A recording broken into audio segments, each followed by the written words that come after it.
Bonjour, je vous retrouve aujourd'hui pour une nouvelle vidéo plante tour. Un plante tour qui va être en 3 parties. Une première partie qui va vous montrer l'état des plantagères, l'état de ma collection aujourd'hui, donc nous sommes le 15 mai. Une deuxième partie qui va être un peu plus une transition. Et une troisième partie qui va être le résultat final en fait. Nous allons commencer par la plante star de ce plante tour, qui est toujours la plante star de chez moi en fait. Donc c'est mon pothos doré, qui est toujours en pleine forme, en cascade, très très bien. J'ai fait plein de petites boutures ce mois-ci. Ensuite au niveau du frigo, nous avons cette mini bouture de pothos qui est dans un cache-pot aimanté, que j'ai mis dans un petit pot en terre cuite. Bon là ça fait clairement la gueule. Ça fait un moment que ça stagne ce truc là, il n'y a jamais de nouvelles pousses qui en sortent parce que je pense qu'il n'est pas dans de bonnes conditions, j'oublie tout le temps de l'arroser, je ne fertilise pas. Et peut-être qu'il y a quelque chose à faire de ce côté. Ensuite ce petit Pilea, même esprit, le truc est tout léger tellement jamais je l'arrose.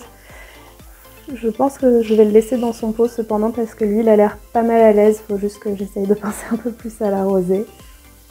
Ensuite, au niveau du pied du canapé, nous avons le Spathiphyllum qui est en pleine forme, il est énorme, dans son petit pot en terre cuite blanche.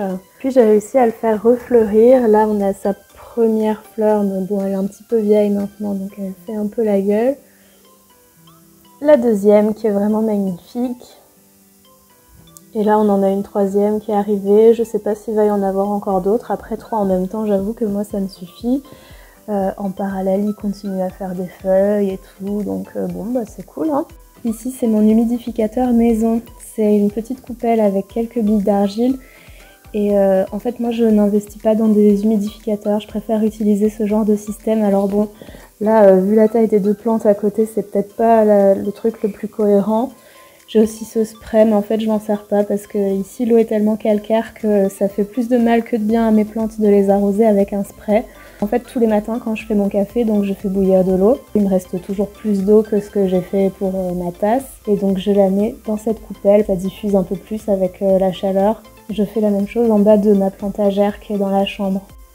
Ensuite, une des superstars de ma collection, donc c'est cette Monstera variegata. Alors, il y a eu un petit peu de nouveau. Vous vous souvenez sûrement de cette dernière feuille. Eh bien, regardez ce qui en est sorti. Voilà, petite nouveauté. Je sais pas si vous voyez bien. Donc bon, à suivre, à suivre. Elle a l'air pas mal du tout. En tout cas, elle est en très bonne santé. Donc je suis très contente. En plus, quand on regarde l'état des nœuds, je pense que c'est assez prometteur pour faire d'éventuelles boutures. Bon, celui-là, il dort un petit peu, mais c'est normal, il est tout jeune. Celui-là, on voit que au-dessus, la racine, elle est quand même pas trop mal. Ça a quand même un peu évolué. Après, j'avoue que là, j'ai pas été hyper assidue sur les douchages. Et depuis que j'ai recommencé, en fait, ça y est, elle a fait du coup cette nouvelle feuille. Ensuite, au niveau de ma table basse, beaucoup de choses à dire. Déjà que ce n'est plus vraiment une table basse, ce qui me pose problème parce qu'en fait, c'est la seule table que j'ai chez moi, donc c'est aussi celle sur laquelle je mange. Et là, vous voyez que c'est pas vraiment possible de manger là-dessus. Donc il va falloir un peu dégager tout ça. Ici, nous avons une misère Nanook qui va pouvoir remplacer l'autre que j'aimais beaucoup mais qui a fini par crever à la sortie de l'hiver. Ensuite, c'est là que les problèmes commencent. J'ai acheté un Spathiphyllum variegata sur Etsy. La vendeuse a été super sympa, elle a proposé de me le rembourser. Parce que là, vous constatez qu'en fait, il est complètement mort. Je l'ai mis en eau parce que là, ça fait peut-être une semaine que j'ai reçu le colis, donc j'essaye de le sauver. Là, on voit qu'il y a peut-être quelque chose qui se passe ici. Je sais pas trop, on va voir. Que je vais le planter en terre, on va voir ce que ça donne. Là, nous avons un Cuprea Red Secret, donc même chose, même commande. Voilà, donc ces feuilles-là, je pense qu'elles sont crevées. J'essaye de les faire tenir avec l'élastique d'un masque à un tuteur. Après, voilà, c'est un alocasia, donc le bulbe est encore en bon état. C'est pareil, je vais le rempoter là parce que ça commence à faire un peu trop longtemps qu'il est en eau, même si j'ai changé l'eau et ce serait dommage qu'il pourrisse. Derrière, nous avons une bouture de mon pothos doré qui a un certain temps, qui, je pense, a besoin d'être rempotée. Même si c'est pas visible là, parce qu'à chaque arrosage, elle n'arrive pas trop à boire ce que je lui donne, directement tout file, donc à mon avis c'est que c'est plus qu'un tas de racines là-dedans. Hier j'ai fait l'acquisition de ce Sedum Burrito, qui est ma foi mignon tout plein. Faudrait que je trouve un cache-pot qui soit sympa ou que je le mette dans un pot en terre cuite. Ensuite nous avons ce magnifique philodendron qui vient aussi de la vente Plantes pour tous. Voilà, je le trouve absolument merveilleux. Il a les feuilles rouges, il a les tiges rouges. Enfin voilà, il est balèze. Alors après par contre c'est pareil, il est toujours dans son pot comme ça. Et lui il a les racines qui dépassent par contre. Je vais pouvoir le bouturer à gogo en plus parce qu'il a des nœuds en veux-tu en voilà. Regardez la couleur un peu. C'est vrai que quand les feuilles sont écartées, on voit vraiment bien. Bon après en dehors de la vidéo je trouve qu'on voit mieux les tiges. Là le vert perturbe un peu la caméra je trouve par rapport à ce que ça donne à l'œil. Mais voilà, il est vraiment trop beau.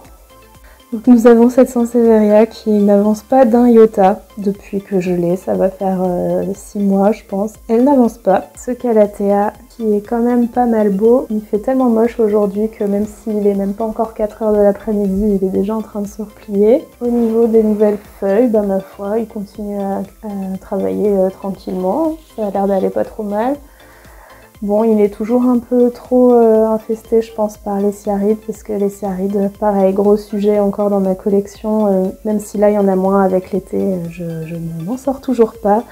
Donc là, le grand rempotage de printemps va faire du bien, je pense. Ensuite, cette petite potée qui est un mélange du coup de Philodendron Brésil et de Philodendron Lemon Lime. Il continue à pousser un peu dans tous les sens. J'ai fait des boutures aussi que je vous montrerai. Je voulais juste vous montrer un peu un truc qui lui est particulier. Là, vous voyez, j'ai coupé pour faire une bouture et 1, 2, 3 nœuds avant, il s'est divisé. Vous voyez ça? C'est une nouvelle pousse qui vient, en gros, il y a un nœud où il y a une feuille, donc il va garder sa feuille, mais par contre, là, il me démarre une nouvelle tige. Par contre, côté Brésil, vous voyez, j'ai coupé là. Et la nouvelle pousse, elle part directement de là en fait. Même chose ici, vous voyez, j'ai coupé là. Et la nouvelle pousse, elle est là. Ensuite, rapidement, 3 autres plantes que j'ai achetées à la vente Plantes pour tous. Une Maranta Leuconera Fascinator que je vais offrir à ma collègue. Et 2 aromatiques, un basilic et une menthe.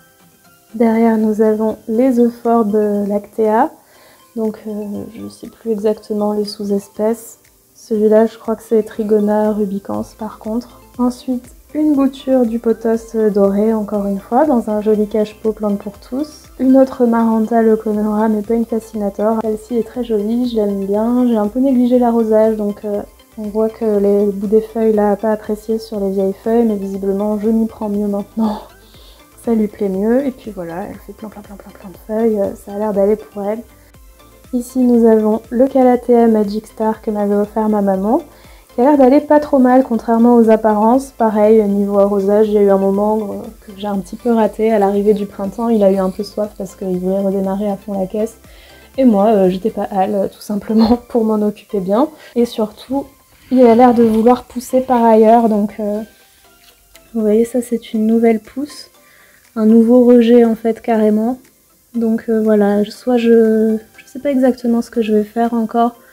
Je pense que je vais la diviser. C'est vraiment des pieds qui sont très écartés les uns des autres. Ce pot imposant, moi ça m'embête. Ce pot est trop grand depuis toujours et ça favorise les Ciarides en plus. Alors ça, c'est une potée de Noël que m'avait fait mon chéri. C'est un peu la misère là-dedans, mais tout n'est pas mort. Ce sont des broméliacées. Donc je vais essayer de les virer de cet énorme pot parce que du coup il y en a 3 qui sont mortes et 2 qui sont en bonne santé.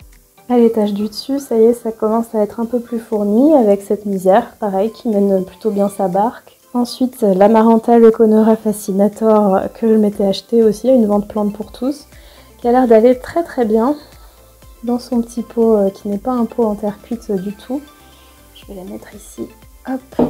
C'est un cache-pot en terre cuite, en gros. J'avais acheté la plante en me disant j'allais la rempoter là-dedans et puis finalement je l'ai toujours pas fait. Donc est-ce que ce serait pas le moment de le faire? Parce que pareil, elle crève tout le temps de soif.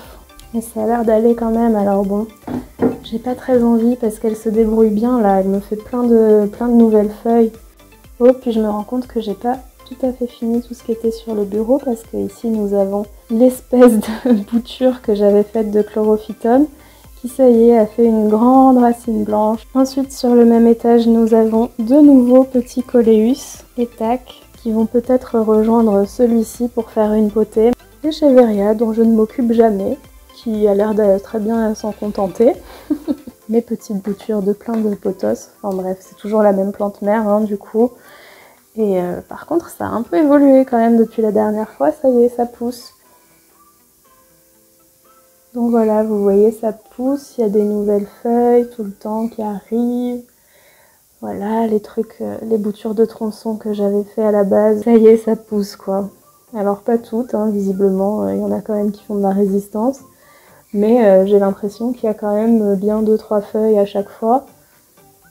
Et puis vous voyez, quand il n'y en a qu'une, en fait, on voit qu'il y a une feuille là qui va bientôt se former à partir de celle-ci. Donc je suis contente, hein, ça aura quand même mis un an, cette histoire au total. Et alors, est-ce qu'il faudrait pas que je le rempote aussi? Et ouais, et ouais. Ici, nous avons une petite bouture du Philodendron Brésil avec une feuille en pleine croissance.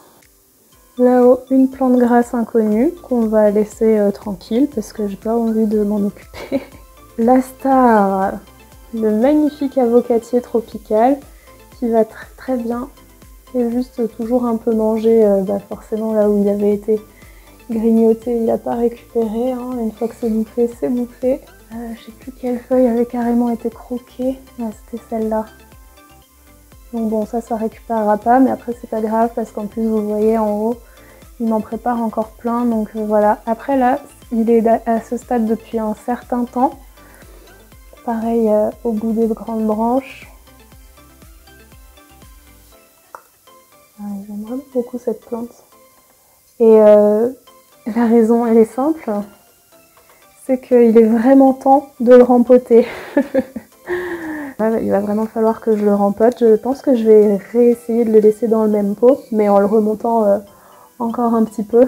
Comme ça, ça va lui faire bénéficier de ces quelques centimètres de nouvelles racines, quoi. Qui ont l'air de vouloir pousser en rond en plus, donc c'est pas mal, moi ça m'arrange. Ici, nous avons un pothos Marble Queen. Alors lui, il a l'air d'apprécier l'exposition qu'il a. C'est la plante qui a la meilleure exposition de chez moi, je crois. Parce qu'il me fait des nouvelles feuilles vachement blanches. Là, on voit que la nouvelle feuille qui va arriver, elle va être pas mal blanche aussi. En même temps, quand on voit la tige de laquelle il sort, forcément... laquelle elle sort, pardon, forcément c'est vachement blanc. Et je sais pas s'il faudrait pas que je le rempote. Alors oui, c'est un cache-pot en terre cuite, encore une fois. Visiblement, j'adore faire ça. Et en plus, il est vachement serré dedans, donc paraît-il qu'il faut pas trop s'en occuper de cette manière, mais voilà. Ici, j'avais fait une bouture, visiblement, ça l'a pas dérangé. Il est en train de me refaire une tige à partir de là.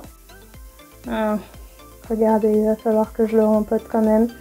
Alors bon, vu qu'il a l'air d'aimer être dans un pot en plastique, je vais le laisser quand même dans un pot en plastique.